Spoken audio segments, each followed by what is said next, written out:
G'day, Michael here. This video is about designing in supports for resin printing and some of the things that I've discovered that have created problems and easy ways of solving them. Alright, now have a look at the part on the right here. You can see there's supports built in. It's all the same colour. On the left there are no supports built in.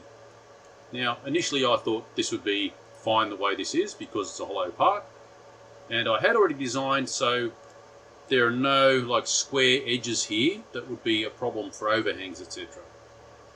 And I mean the thread's got angles on it as well.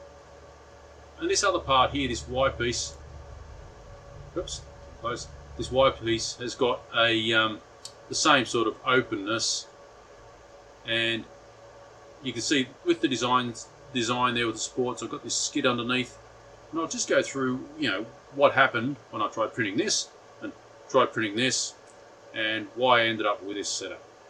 Alright, so if I have a look at the threaded component for the moment, this guy,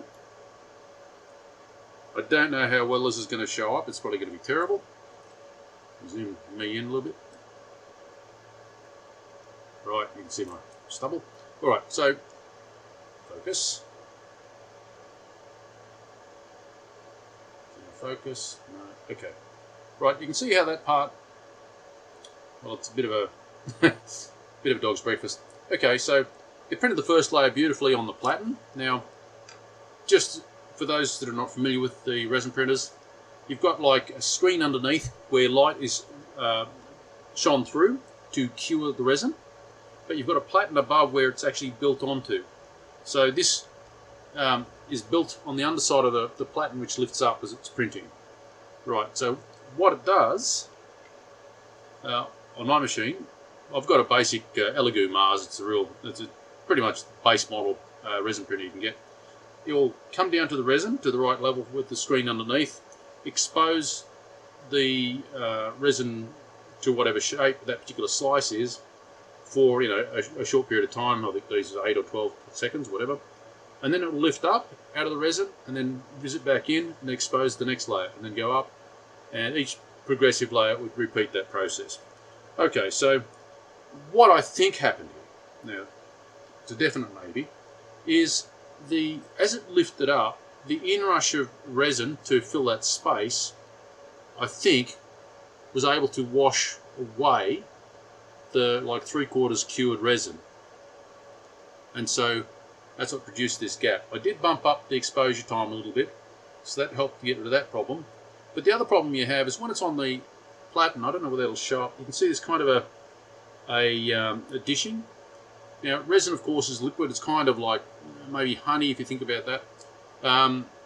And so it will kind of collect in corners like any sort of sticky fluid does, right? So there's that, and that same inrush problem, for some reason it recovered here, which I'm surprised by, and on the other side here it basically failed progressively further and further till eventually the part was nothing. Alright, so I don't know whether this will show up, but this is the result of that support that you can see on the left hand part.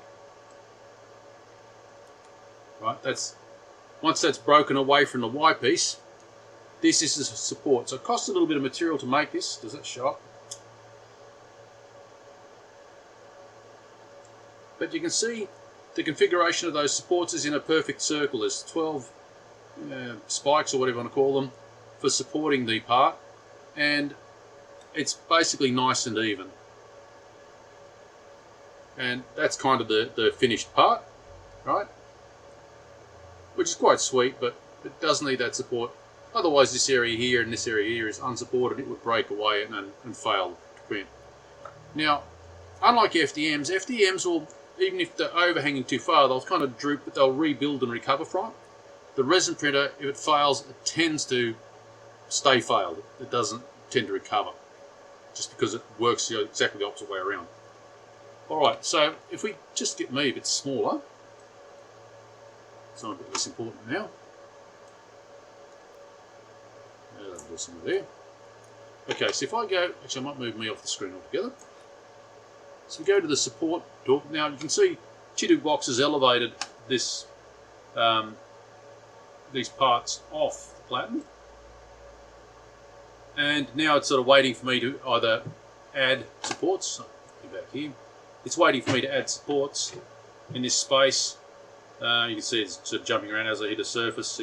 It'll give me sort of a demo of what it's going to do. If I just go, you know, do it automatically for me. I did click on that, didn't I? Yep. So it's in the process of generating the supports. Okay, and that's going to do the next part as well. Now the problem I had was that the supports generated by the system, it seems a little bit too random for me. They must have a plan for how this works, but let's just rotate this around. You can see you end up with supports inside the part, and this design actually doesn't need that. Right, so if we look at it from underneath, you can see the Chitu box colours like the heavy overhangs. You know, the brighter the red look, or is that sort of a magenta look, the brighter that is, the more it colours that surface. So it gives you a tip as to where you've got to run around and putting supports on. Now I'm going to remove, well, I'll leave that for a second, but you can see here, this is all hodgepodge, all different random spots, whereas what I did myself was a nice even support. And that, because of the way the fluid sort of piles up, that gives you a very unround bottom of the part. So you've got to think of it as you've got fluid moving around, so it can kind of wash the print in certain ways, and also fluid will stick to things and it'll build up on the print. Yeah, so fluid's a different creature to, say, the FDM printers. Alright, but I have found pretty good success. There is some cute defect or inaccuracy somehow producing this Y piece with the way the fluid hangs. These barbs are a bigger diameter than, turn all this off.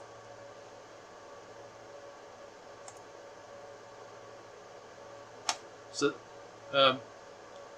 these barbs here on the Y section are a bigger diameter than what was at a right angle. So at that 120 degree angle, the fluid kind of piles on the part differently. Either that or there's a Z scaling problem with the printer. I haven't yet found out the exact cause of that. I suspect the mechanics of the scaling would be quite well worked out. So I'm expecting that not to be the case. I'm expecting to blame it on the resin itself, how it sits. Alright, now, so with those points at hand, obviously we have to elevate the part off the print bed, and 5mm is enough, and we need to generate relatively narrow points for contact, otherwise it's hard to clean up the mess of, you know, cutting off the supports. Right, you can see I emulated basically what Chitu Box has done here with my supports. Right. Alright, so what did I do in OpenSCAD? Here's this barb design. I can put me over there again, about here somewhere. There we go. Oops. The different programs have got different, you know, manipulation,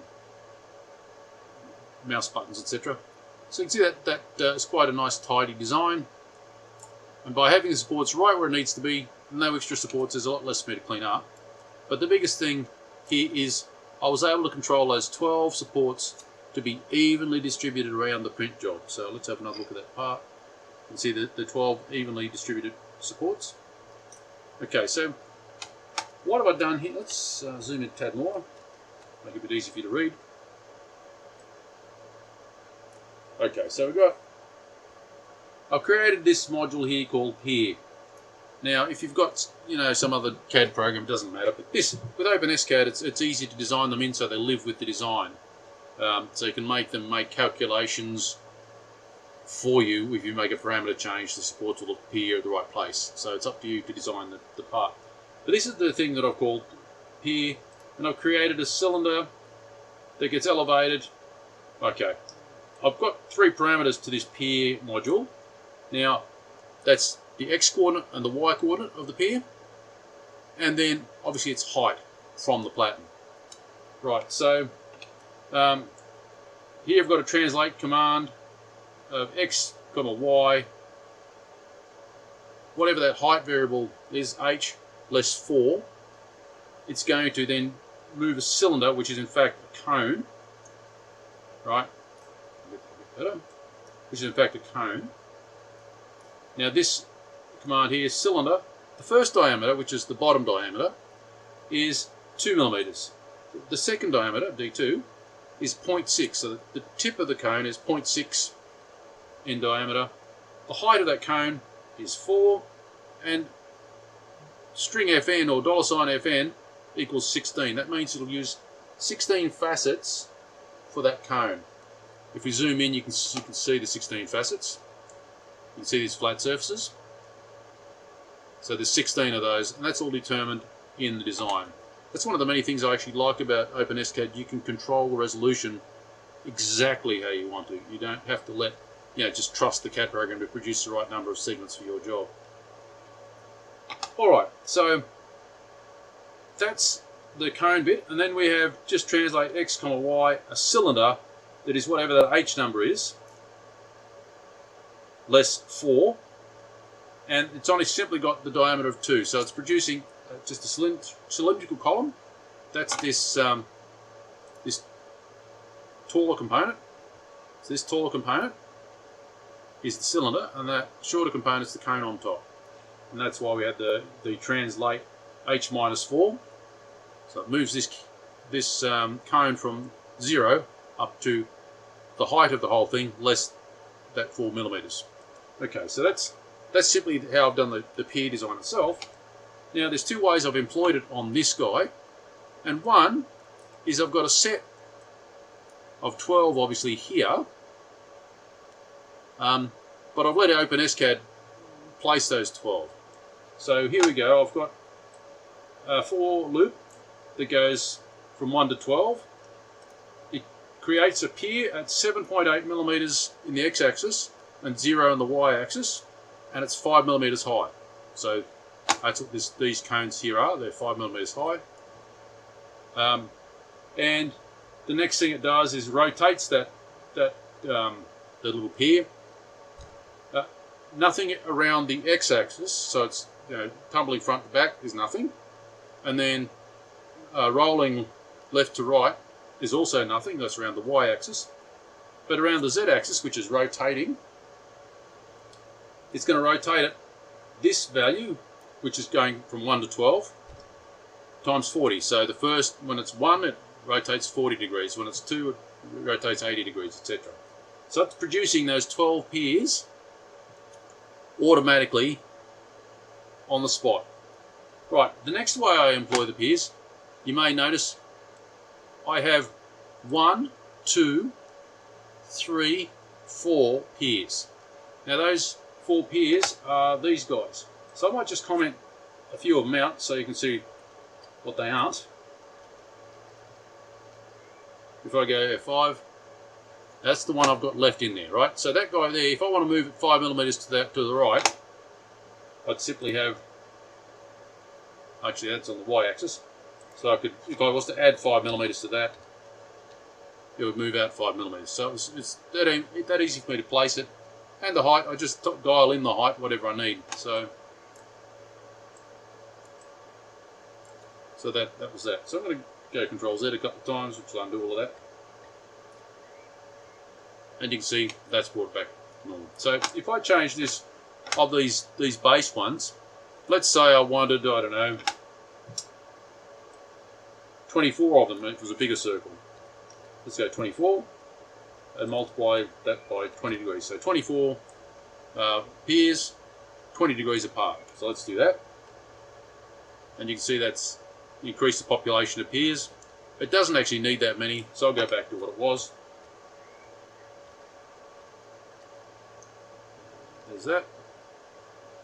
Okay, now the other thing that I've done here, which is actually very handy, this is very useful for you, this kind of skid here. Now what have I called that guy? Support. Okay, so what I've done here in this one is I've manually typed in the numbers. I haven't done any fancy calculations. I might just disable that for a second. And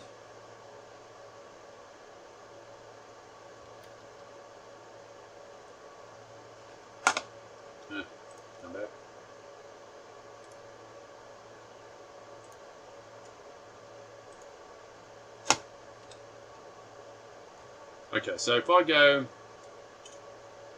F5, you can see it's created this shape without the dishing inside it. But we don't need to waste all that material, so what I've done is hollowed it out with the same shape but a little bit smaller.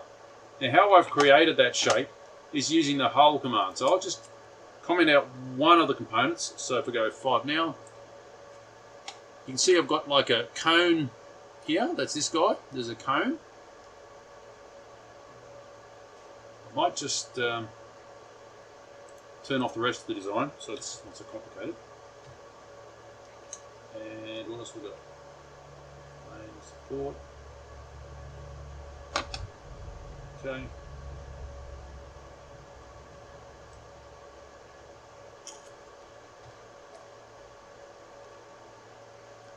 Okay, so let's just have a look at that part. You can see that's basically just a cone, or cone section, right? And to do that cone, we have this command here. That's a cylinder. Again, D1, the diameter 1 is 18 millimeters on the bottom. The D2 is 22 on the top, and the height is 2. Right, and then we translate it 0 on the x-axis and 15 in the y-axis. So we've got that there, right? Now the hull command, which is this guy, as soon as I do the second one, just turn off the hull instruction itself. So we'll see we've got those two cones. So that's like two cones, and the hull command will actually kind of shrink wrap that. So let's just enable the hull command. Okay.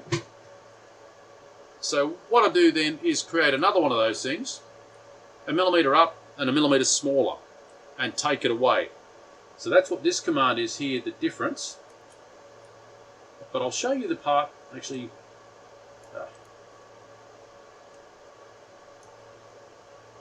Some comment. Okay, so I'll show you the next one. You can see I've got a smaller one that's lifted up, that 1 millimeter. Now what I'm going to do is take this one away from that one.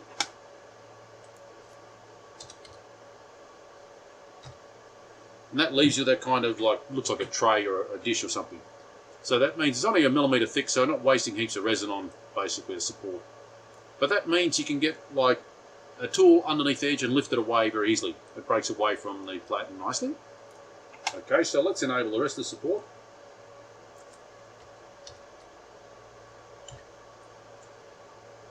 So there we have our support.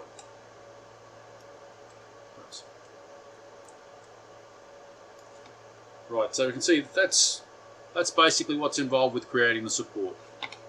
Right, we'll enable the rest of the design now. And there we have it. So that's how I've created the supports for that part. Well, I guess that's about it. Feel free to like, share, subscribe, ask a question. And if you've played with this yourself, whatever other different tricks you maybe come across, let me know. Yeah, I think that's it. Bye for now.